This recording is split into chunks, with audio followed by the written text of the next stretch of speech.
अंतर्गत हमने सनातन क्रांति की ओर और संपूर्ण क्रांति की ओर चलते हुए इन 7 क्रांतियों पर फोकस करते हुए अपने मूवमेंट को आगे बढ़ाने का प्रयास किया है।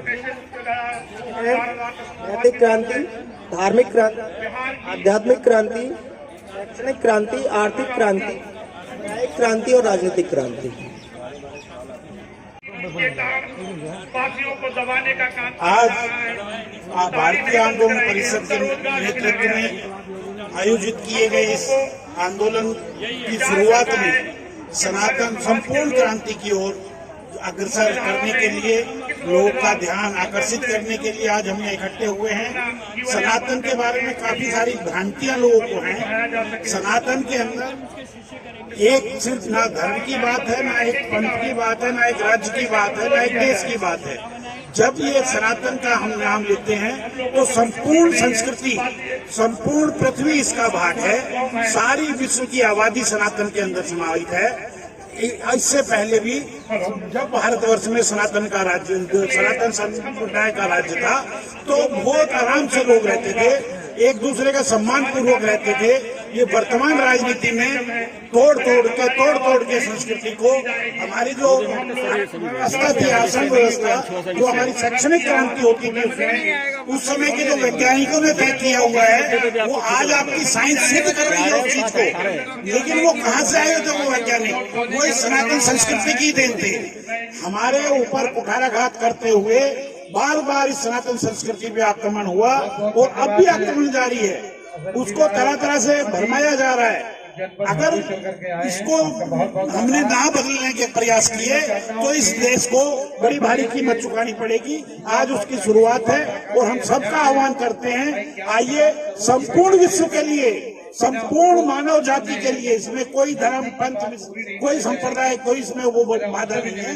सबके कल्याण के लिए संपूर्ण सनातन क्रांति की ओर हम सब चलें। मुझे उस समय जो सत्य, जो अटल है, जो जिसको टाला नहीं जा सकता, वही सनातन है। एकमात्र धर्म जिसे कहते हैं वो धर्म ही सनातन है। बाकी तो सारे पंथ हैं।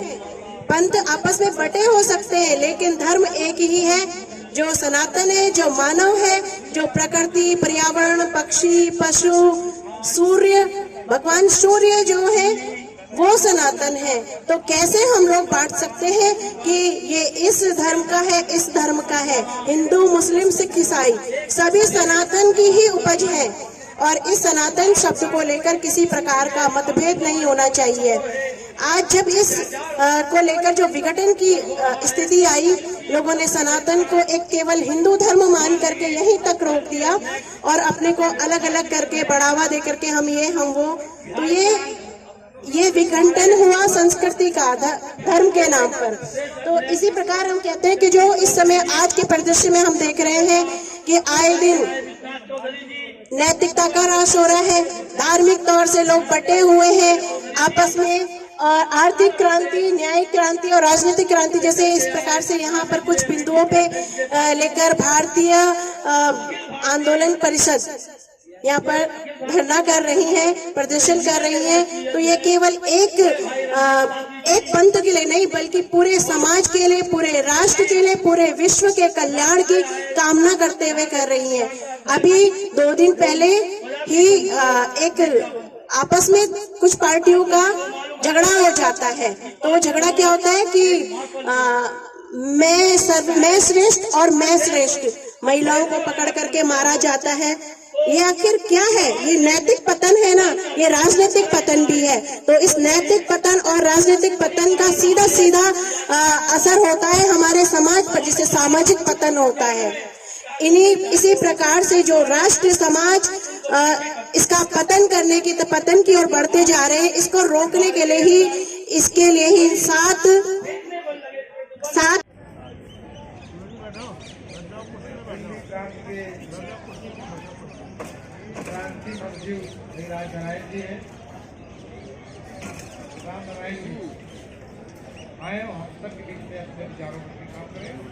चंदे आते हैं, जिन बड़े बड़े शो से चंदे आते हैं उनको एक चंदे में लोग लगते हैं और बहुत उच्च पदाधिकारी हैं।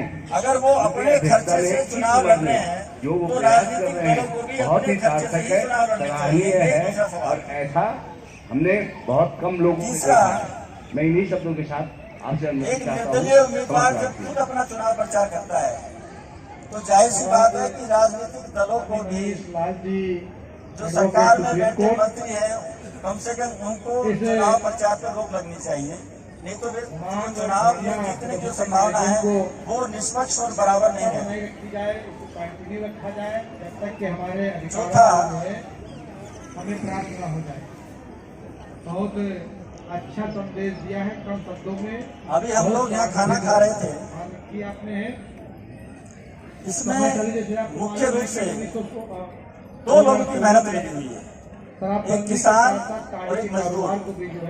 ये दो लोग इस तरह से हैं हिंदुस्तान में पूरी दुनिया में जिनके कंधों पे जीवन शैली की किसी भी देश संशोधन हुआ और सबसे ज्यादा शरीर नीति का होता है। अधिकार पुनः मिला, लेकिन ताकि जिस तरीके से देश की सरकार है, राजनीतिक दल और व्यवस्था हम लोगों का शोषण है। मजदूर से उसकी मजदूरी कैसे छीनी जाए, किसान से उसकी रोटी कैसे छीनी जाए, भर विधानसभाओं में और संसद में यही योजना बनाने में सारे राजनीतिक दल और व्यवस्थाएं मशगूल रहती हैं।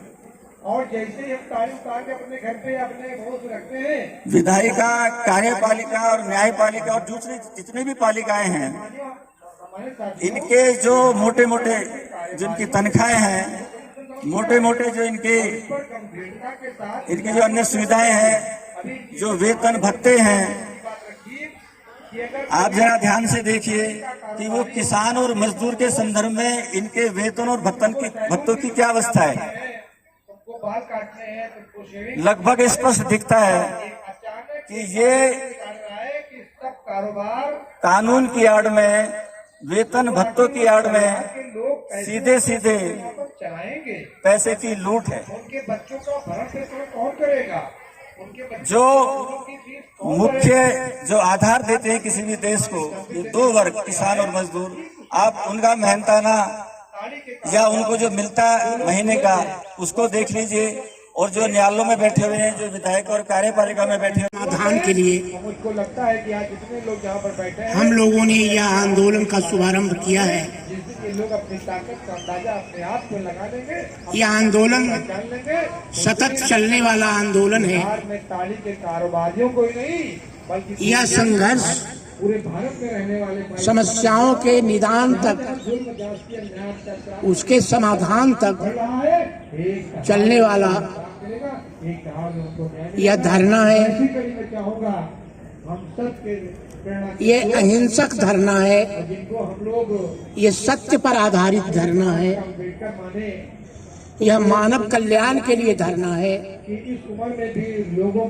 जिन आजादी की लड़ाई में लाखों लोगों ने जो बलिदान दिए थे, उन बलिदान की कीमत जनता को मिले, इसके लिए यह धरना है।